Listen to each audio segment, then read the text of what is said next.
Ассалаумағалейкум туғандар, қандайсыздар? Назарыңыздарда қайрадан эле базар жоқ каналы. Бүгін 30 сентябрь 2022 жыл мен Соқұлықта жүрем туғандар, Соқұлықтың центрінде. Ошол жақтан бир сатылуучу үй бар екен, ошол жөнүндө сіздерге маалымат берейин деген. Биринчи болуп баруу жолун түшүндүрөйүн туғандар. Мен турган жер Центральный трасса, Фрунзе трассасы жана Ленина көчөсүнүн кесилишинде турам. Сатылуучу үй ушул Ленина көчөсү менен түз түндүктү карай басып барып, сол тарапка кайрылганда Комсомол көчөсү 51 даректе жайгашкан тугандар. Анан бул жерге чейин Бишкек шаарынан по пути машинелер, маршруткалар бар келет. Жана түз кетсеңиздер Кара Балта Беловодскка бара аласыздар тугандар. Бишкек шаарынан бул жакка карай күндүн кайсы убактысы болбосун кенен келсеңиздер болот. Маршрутка, по пути машинелер бар. Жана ошондой эле Бишкек тарапка карай күндүн кайсы убактысы болбосун кенен барсаңыздар болот. Транспорттон проблема жок тугандар. Анда эмесе мен сатылуучу үйгө карай жол алдым. Сиздер лайктан басып жазыңыздарды, комментарийге жазып туруңуздар.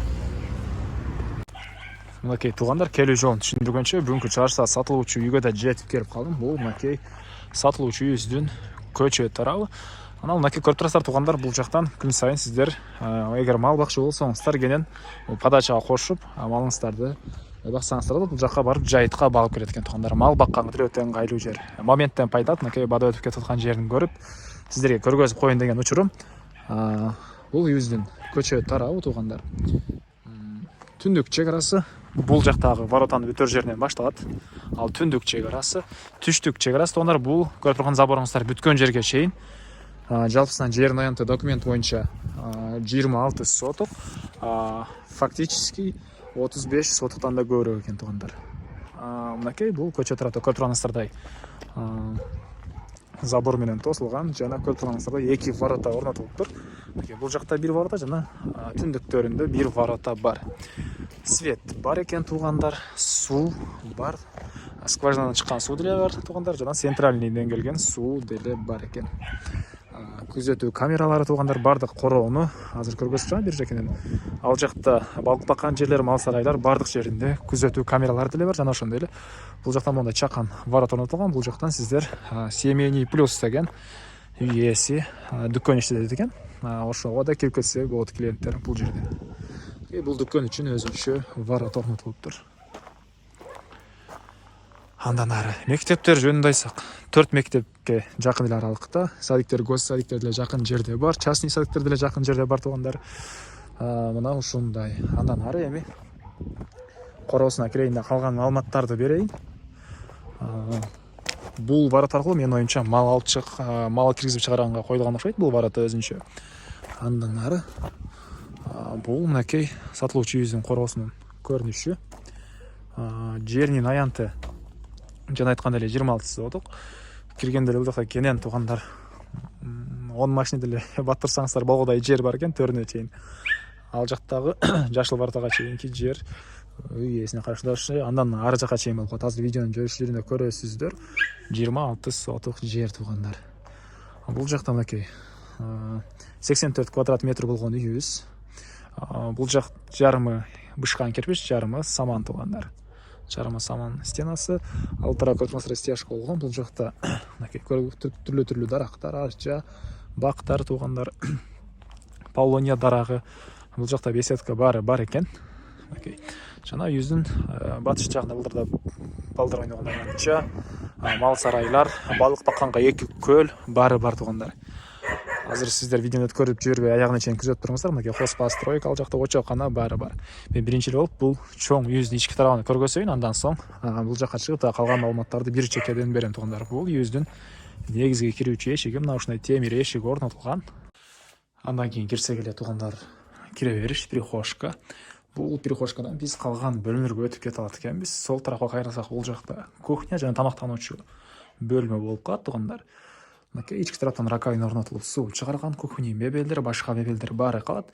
Бир гана холодильник, анан кир жууган машина жана телевизорду алып кетем деп айтты. Калган бардык мебелдер калат тугандар. Бул жагыбыздын потологу пластик. Түндүк тараптан пластик терезе орнотулган тугандар. Мына ушундай көрүнүштө жана үйүбүздө отопление, паровой отопление бар. Анын котелу бул жакта жайгашкан тугандар. Бул санузел. Бул жакта душ, ички тараптан раковина орнотулуп суу чыгарылган. Так.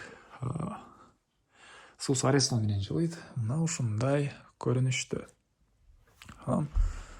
Күзөтүү камералары полный участокту күзөтөт туугандар. Бардык жакты карасаңыздар болот. Мал сарайыңыздарды, төрүндөгү балык баккан көлдөрдү, бардык жерди карай аласыздар. Бул жерде жанакы айткан магазинибиз, жанакы чакан ворота, ушул эшиктен чыксаңыздар орнотулган туугандар. Бул жактан клиенттер кирип чыкчу ворота орнотулган. Андан ары ушул жерден бир аз мурдум тартып атат туугандар. Бир аз бүгүн ишекте погода салкын, ушундай болуп калды. Көңүл бурбайсыздар. Бул жакта бир детский бөлмө. Анан бул жакта дагы бир мындай бөлмө бар экен. Бул жерде эле детский бөлмө, жана бул жакта эле детский бөлмө экен туугандар. Менин оюмча үй ээси көп балалуу үй бүлө окшойт. Бул оюм туугандар. Андан ары силерге эң акыркы бөлмөнү көргөзөйүн. Бул жакта бир спальный бөлмө бар. Бул жакта бир спальный бөлмө. Чыгыш тараптан жана түштүк тараптан пластик терезелер орнотулган. Ар бир бөлмөдө отопление батареялары бар туугандар. Мынакей камераларыбызды буяктан мындай телевизор менен күзөтүп турсаңыздар болот. Көчө тарап, короосу, магазиндин ичи бардык тарапты күзөтүп тура алат экенсиздер туугандар. Мына ушундай. Эмне маалыматыбыз калды туугандар? Айтылбаган үйдүн ички тарабын баарын көргөздүк окшойт. Эми сиздерге короосуна чыгып бардык калган маалыматтарды берели. Туугандар, мен кайра үйдүн короосундамын. Алды тарабында жана айткандай эле гүл эккенге жер жана дарактар, бактар бар. Бул жактан өзүнчө ворота аркылуу менин оюмча мал киргизгенге өзүнчө коюлган окшойт бул воротабыз. Кыскасын айтканда экинчи воротабыз деле бар. Көчө тарабы көрүп тургансыздар забор, жана ал жагы шлакоблок менен болгон забор бар экен туугандар. Түндүк чек арасы. Бул жакта беседка, полуния дарактары, жана бул жакта туугандар балдар ойногон аянтча. Балдар ойногон аянтча баарын салыптыр үй ээси. Булардын баары калат. Бир бакана калбаган нерсе бул контейнерибиз калбайт экен туугандар. Калсаңыз калтырсаңыздар өзүнчө сатып алганга туура келип калат экен. Муну өзүнчө сатам, же болбосо алып кетем дейт. Мына бул жакта очоккана туугандар, бул навесин ылдый тарабында. Ошаканан бул жагында погреб деле бар экен. Үч очогу чоң, орто жана кичи очоктор туугандар. Мынакей, анан бул жакта баня. Муну үйүбүздүн арт тарабында туугандар дагы мынча бош жер бар. Каалагандай өзүңүздөр фантазияңыздар менен иштетсеңиздер болот. Кааласаңыздар хозпостройку, кааласаңыздар жер жемишекенге жер, кааласаңыздар бак кыласыздарбы, эмне кылсаңыздар өзүңүздөр билесиздер туугандар. Мынакей бул жагында дагы ушунча бош жер бар. Жалпысынан жерибиздин аянты документте 26, фактически 35 сотуктан да көбүрөөк дейт. Үйүбүздүн батыш тарабы болуп калат туугандар. Андан ары бир чекинен көргөзүп кете берейин. Өткөрүп жибербеңиздер. Көп нерсебиз бар, дагы мал сарайларыбыз бар. Ал жакта балык баккан көлдөрүбүз бар, 2 көлүбүз бар экен туугандар. Бул жер мынакей баня.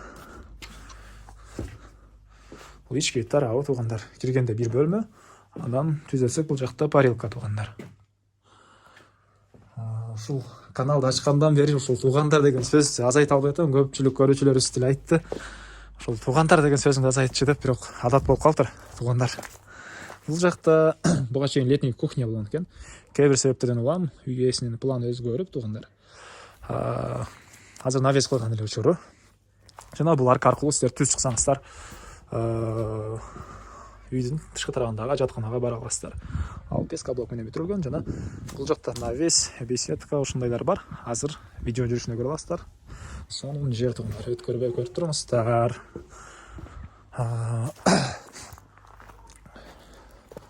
Жанаттан бери бакырат, алдына келсең күн чыкпайт. Ой. Бул жакта туугандар уй баккан сарай. Бул убакытка чейин үй ээси уй кармаган экен бул жерде. Бул жактан көрүп турасыздар, түрлүү бактар, слива, вишня, черешня, өрүк баары бар экен туугандар. Бул жактан кышкыга сарай окшойт менин оюмча. Мынакей кышкыга сарай, жана төрүндө дагы мындай сарайлар бар. Жаз жай айлары үчүн кой бакканга сарайлар бар туугандар. Мынакей бул воротага чейин сарай экен.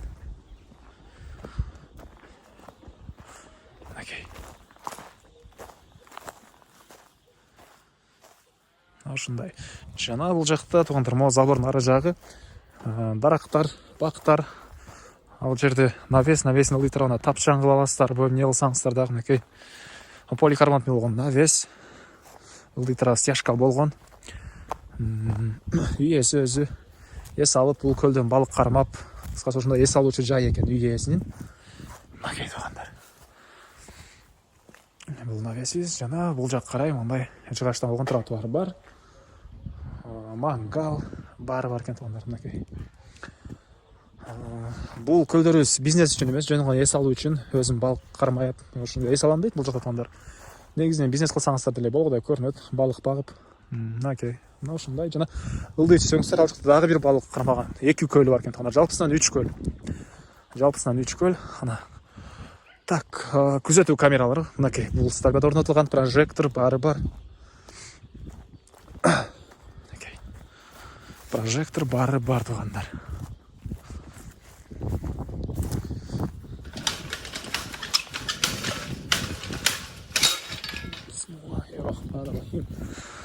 Мынакей туугандар. Мынакей бул жакта. Негизинен могу тегерегинде деле тоскон үй ээси бул. Бул жактарда жаз жай айларында уйларды, койлорду ушул жака жайып багам дейт. Тегерегинде тоском, эч кайсы кошунанын, эч кимдин уйлары, малдары кирбейт экен туугандар бул жака. Бул көлгө деле балык кармашат экен. Чоң балыктарым бул жакта дейт туугандар. Мына төрүндөгү көл деле, бул көл деле бул үй ээсине караштуу. Эмне маалымат калды туугандар? Эмне маалымат калды? Айтылбаган бир эле баасы калды окшойт. Бул үйүбүздүн баасы так.